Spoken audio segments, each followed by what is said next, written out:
Ils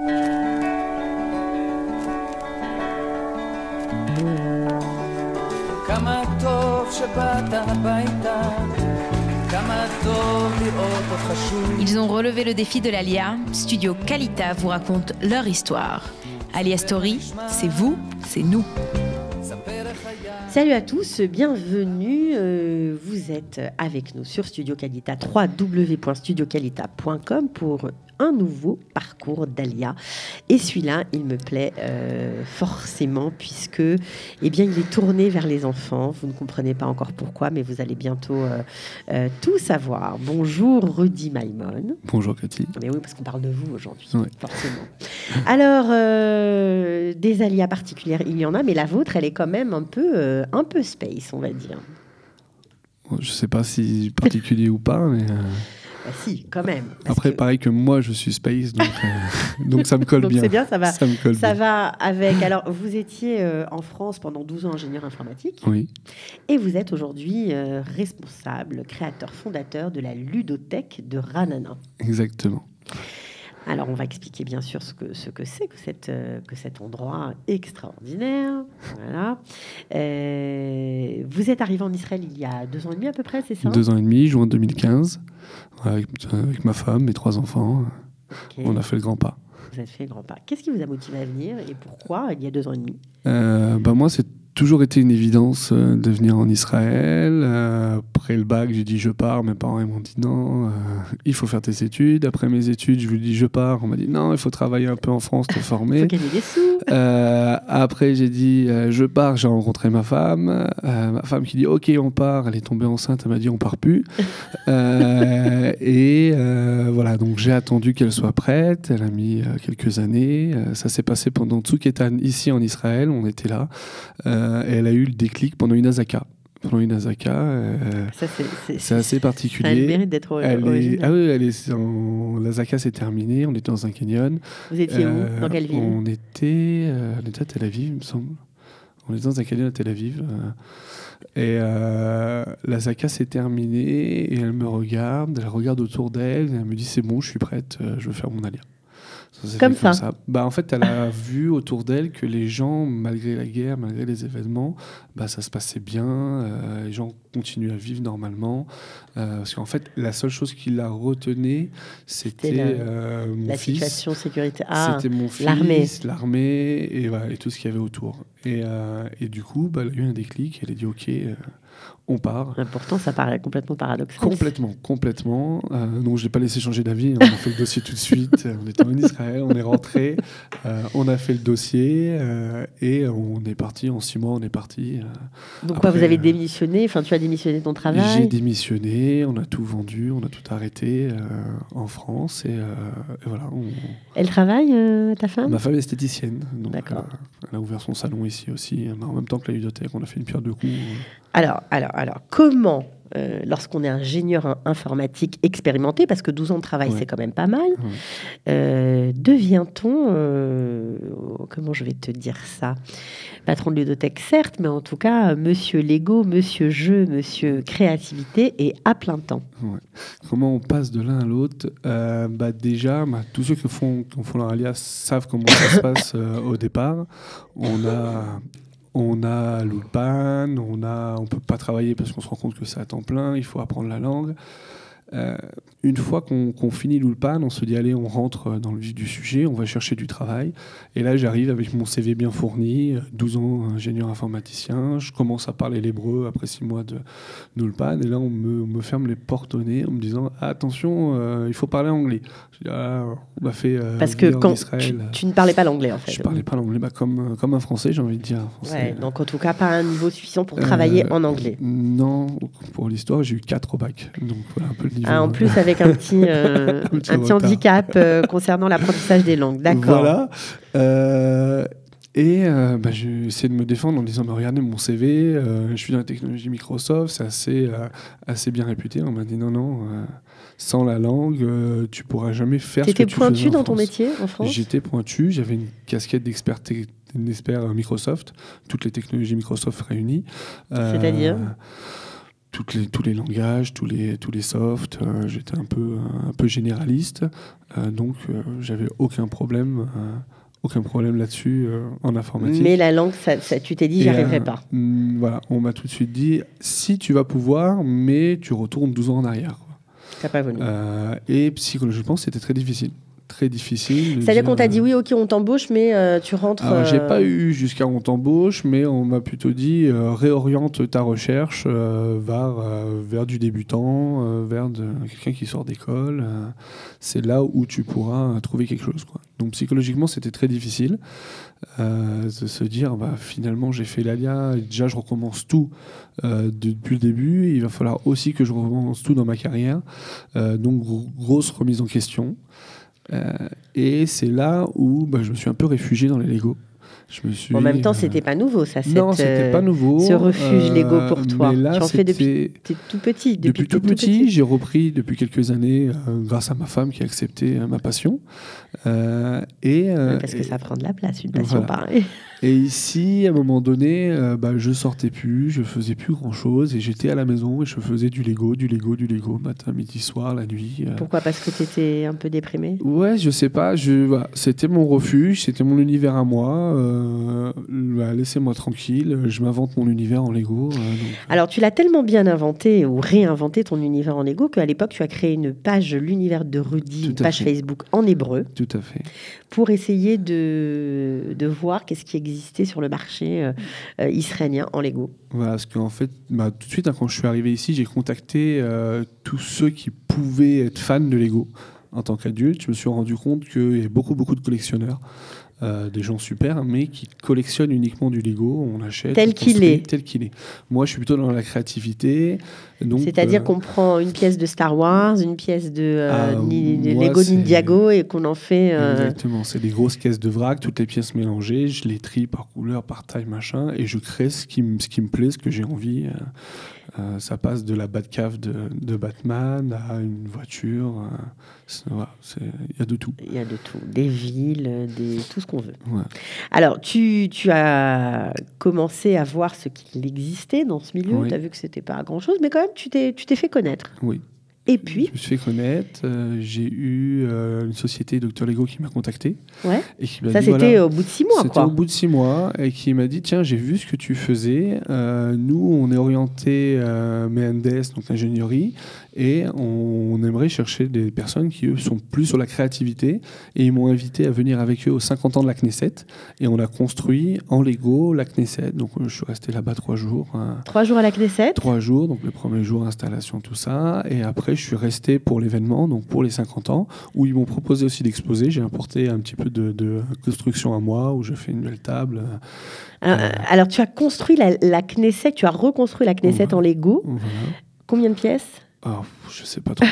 On était 4 adultes à construire. On l'a pas construit en une journée parce qu'ils savaient exactement ce qu'ils voulaient faire, comment ils voulaient le faire. Donc ça a été. Ça devait être génial en tant qu'Olecha Dash. Déjà, ça faisait à peine 6 mois que j'étais là. J'arrive à la Knesset dans ce bâtiment impressionnant. Première chose que je fais, je rentre dans la salle. Alors, j'ai une photo, je crois, sur mon Facebook où je suis rentré dans la salle où il y a tous les députés, tout le monde qui débattent. Où je suis rentré, je me suis pris en photo où je suis à la Knesset. Après, je suis arrivé dans la salle sur laquelle on a commencé à déballer les Lego, et là j'étais dans la salle Chagall. Pareil, il y avait des tableaux au mur, les trucs, c'est indescriptible. C'est en Israël, quoi. Ouais, j'ai passé plus de 30 ans en France où j'ai quasiment rien vu, et là j'arrive, c'est direct à la Knesset. Ouais, c'est impressionnant. C'est inoubliable pour toi, ça sera un de tes moments. Ah ouais, c'est un moment inoubliable.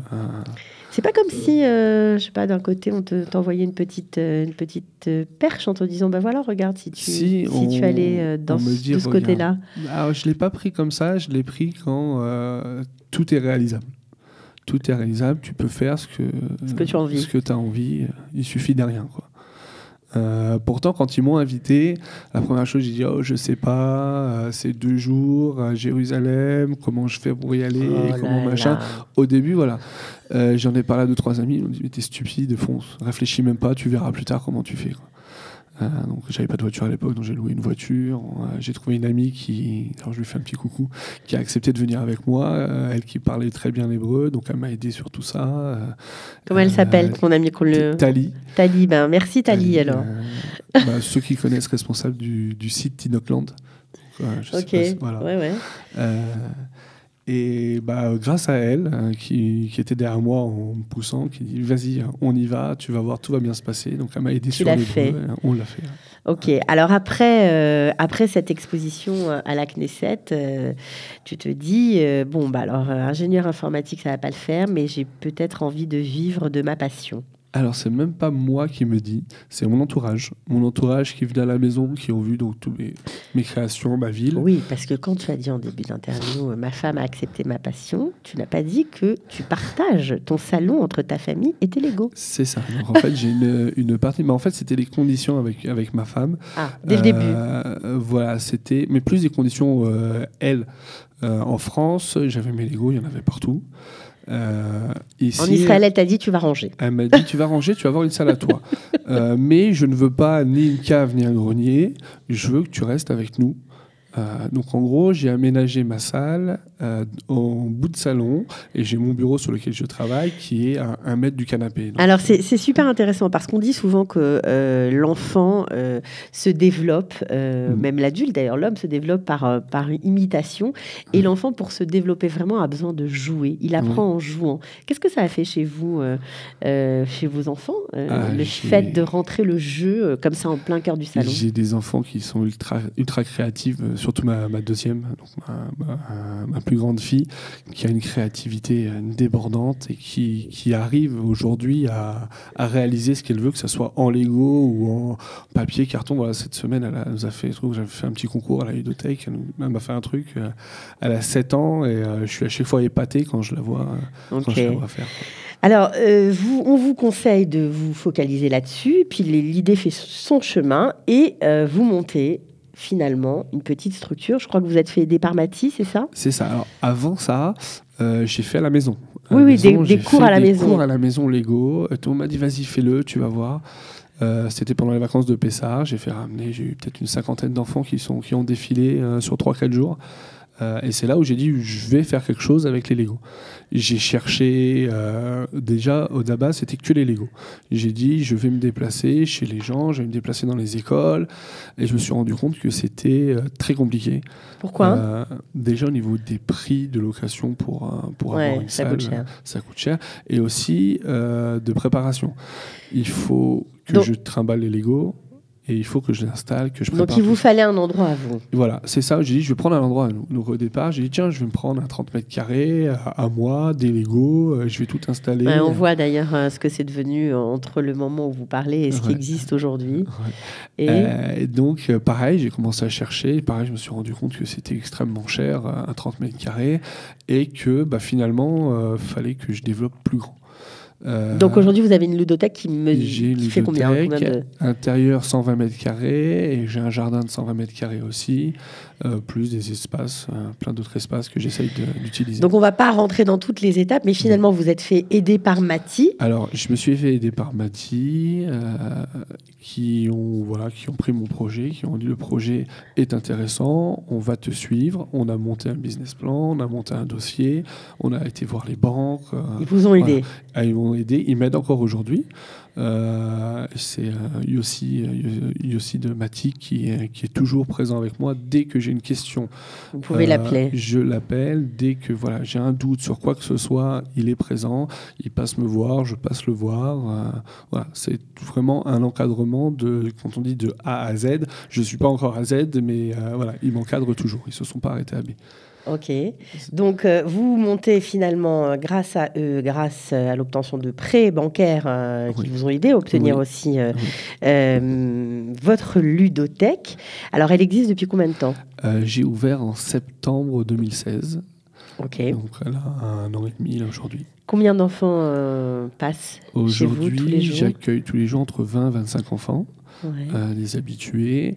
Sur l'ensemble, depuis 1 an et demi, j'ai dépassé les 150 enfants différents sont venus à la ludothèque. Alors, vous faites des tas d'activités, mais vous avez ouvert, vous ne faites plus exclusivement du Lego, vous faites aussi des concours créatifs. Vous avez des Misrake Khashiva, comme on dit, des jeux, comment on appelle ça, des jeux pas intellectuels, mais des jeux de réflexion, voilà, c'est plus juste. Vous avez aussi la possibilité de jouer en extérieur. Oui. Vous faites des ateliers de création papier, vous jouez, il y a des jeux aussi, tout simplement des jeux de société. Et tout ça, c'est tous les jours et tous les enfants peuvent venir quand ils veulent. Exactement. Donc en fait, ça se fait il y a plusieurs choses. Il y a la ludothèque en elle-même, les jeux, les animations, tous les après-midi. Donc j'ai des animateurs qui sont là pour encadrer les enfants, pour les faire jouer. J'ai des rougimes aussi à côté, donc il y a Lego, il va y avoir du théâtre.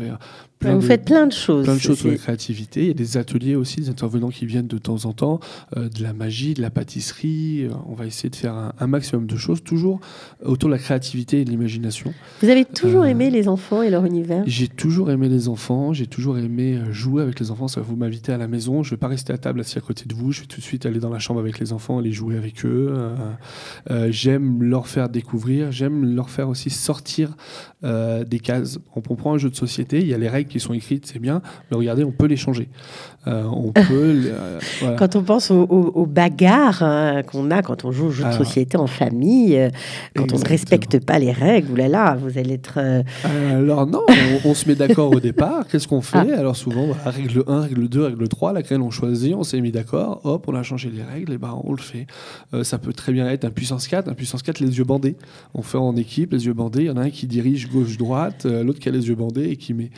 C'est le même jeu, mais on a donné une autre dimension au jeu et on découvre des fous rires qui vont avec. Voilà. On ne joue pas seulement un jeu qu'on a l'habitude. Ok, alors vous avez bien sûr mis en place des tas d'activités. Je crois que je me souviens, vous aviez à une époque, je crois que c'est il y a quelques mois, vous avez fait un concours d'activités créatives avec comme thème l'espace. Exactement, c'était fin d'année, l'année dernière, mois de mai ou mois de juin.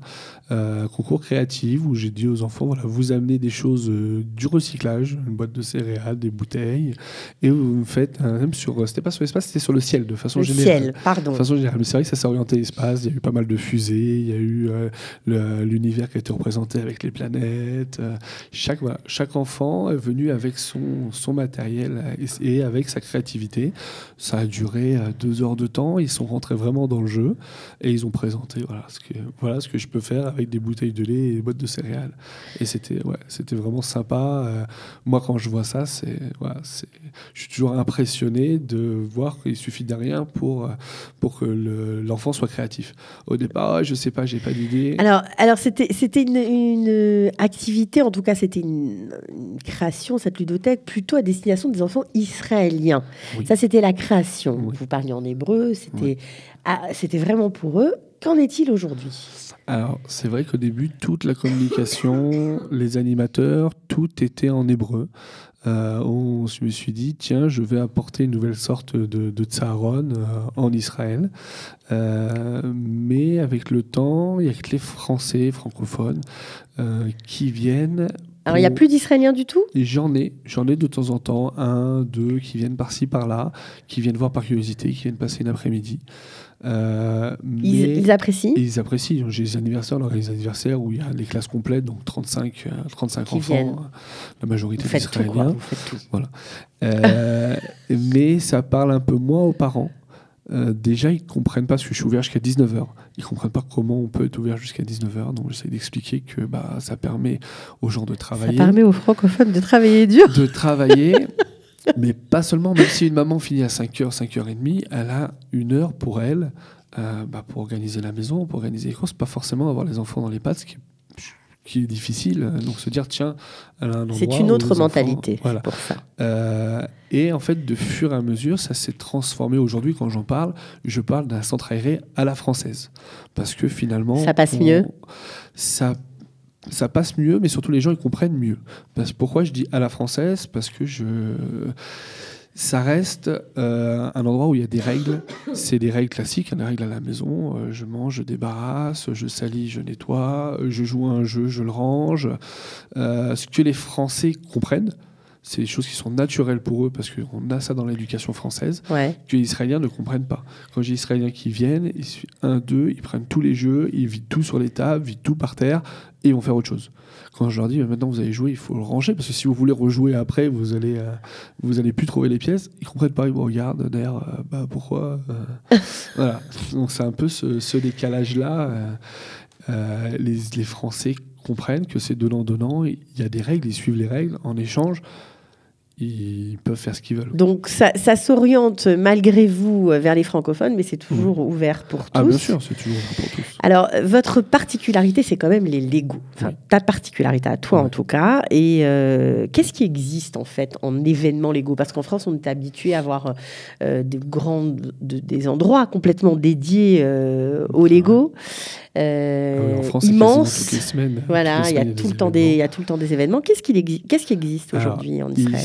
Ici, actuellement, il n'existe pas grand-chose. Il y a un événement qui est chaque année à Herzliya, qui a eu la Hanouka, où ils font venir plein de Lego, ils font des concours pour les enfants, concours de construction, ils construisent Hanoukiot et tout. Il y a quelques stands, vendre des bijoux en Lego ou d'autres choses. Rester autour du Lego.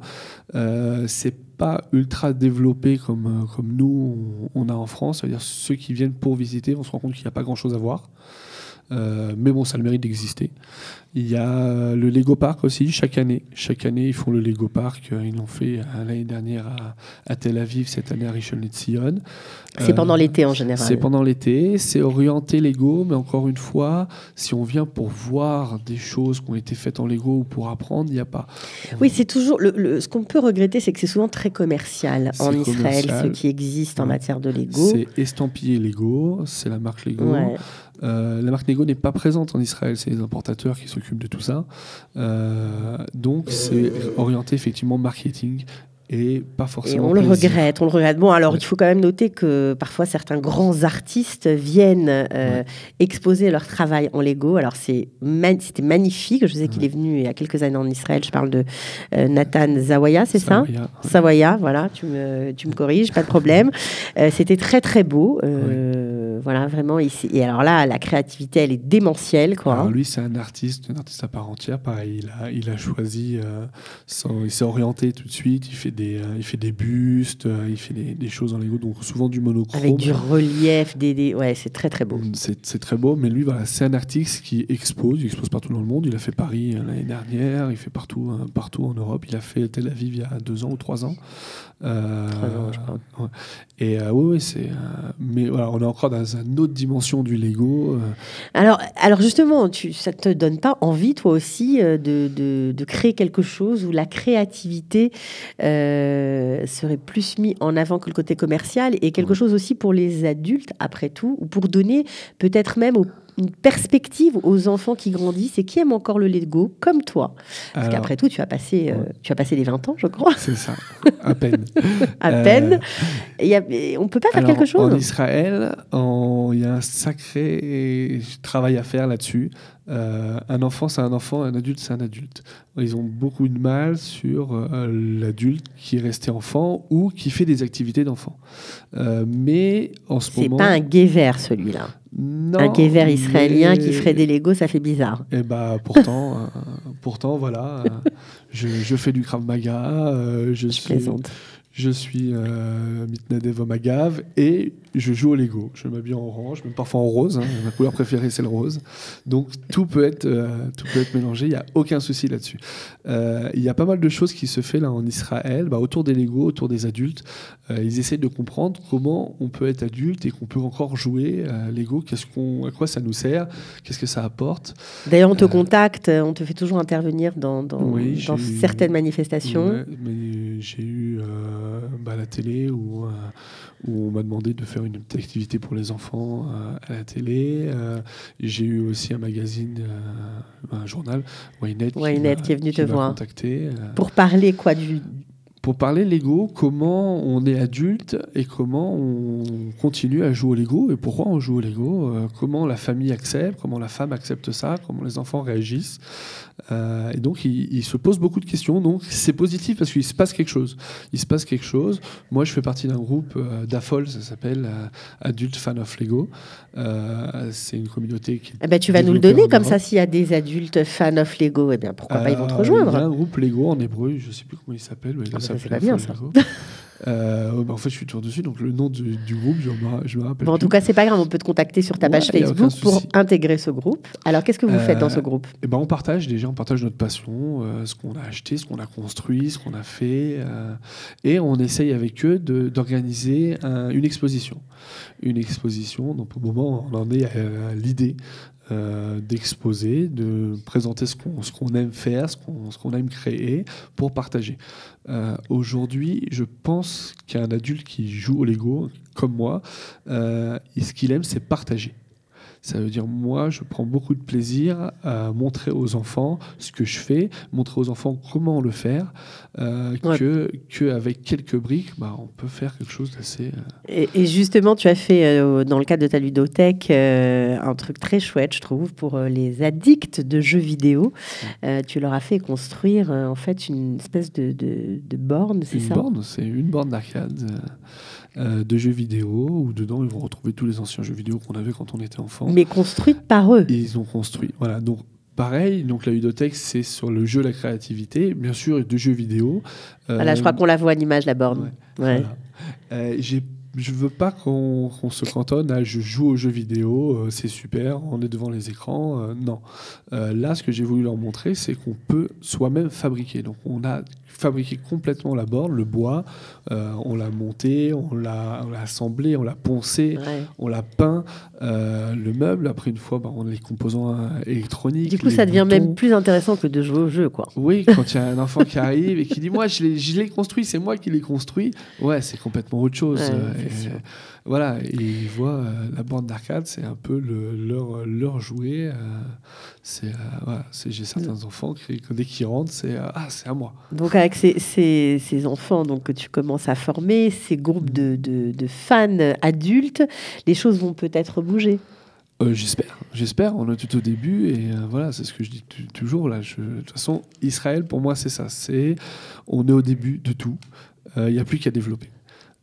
Et quand on a une idée, il faut aller à fond et se dire tiens, je vais faire en sorte que ça va exister et que voilà, c'est.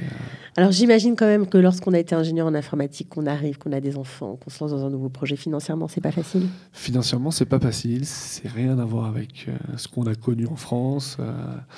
Voilà, on fait attention. On galère on galère, on fait plein de choses, on accepte tout ce qu'on a, plein de boulot à droite à gauche. On fait des choses à côté. On fait à côté, on est obligé. Pas le choix. Pas le choix parce que effectivement financièrement, mais voilà, comme je dis, pour rien au monde, je changerai quelque chose sur mon parcours. Pour rien au monde, je retournerai en France. Voilà, c'est difficile, mais il y a tout à faire. Il y a tout à faire. Puis il y a des perspectives quand même. Il y a tellement à faire déjà avec les enfants, il y a tellement à apporter, il y a tellement à développer que non, aucun regret, voilà, on y va. Et puis tu fais plein d'autres choses en plus. Tu nous as dit que tu étais volontaire. Ouais, voilà, donc ça c'est mon côté. Je viens en Israël, il fallait que je donne un peu de ma personne. Et ça, c'est pareil, c'était une évidence. Ça allait aller avec l'Alia. Pourquoi tu as choisi Magav ? Parce que Tsahal ne voulait pas. Parce que j'ai eu l'opportunité. Et, en France, déjà, j'étais pas mal dans les mouvements comme ça, sécurité, les écoles, les synagogues. Donc, c'était une logique. Ouais. C'était une logique de continuer à faire ça en Israël. Donc, ils m'ont ouvert la porte. J'ai foncé. Il y a beaucoup de Français avec toi ou t'es le seul ? On a un groupe, de Français, de Ranana. Bravo. On est une dizaine aujourd'hui. Et ça se développe. Voilà, ils nous ont ouvert, ils nous ont laissé la chance. C'est top. Bon, alors si on avait une petite baguette magique pour finir et qu'on te faisait... j'ai un souhait pour toi. C'est quoi ton souhait pour la ludothèque ? Déjà, d'avoir plus d'enfants. Ça serait déjà pas mal. D'avoir plus d'enfants. Parce que c'est simple, si j'ai plus d'enfants, je vais pouvoir me concentrer à développer d'autres choses. Parce qu'en fait, la ludothèque aujourd'hui, c'est les enfants. J'aimerais développer aux adultes, j'aimerais développer même aux personnes âgées, faire des choses le matin, club de bridge, ou voilà, des choses orienté jeu, ludique, créativité, mais pour tout le monde. C'est génial. C'est C'est les génial. adultes, j'ai des adultes qui rentrent là-dedans, ils disent, ah là là, c'est toute mon enfance. Je leur dis, mais venez.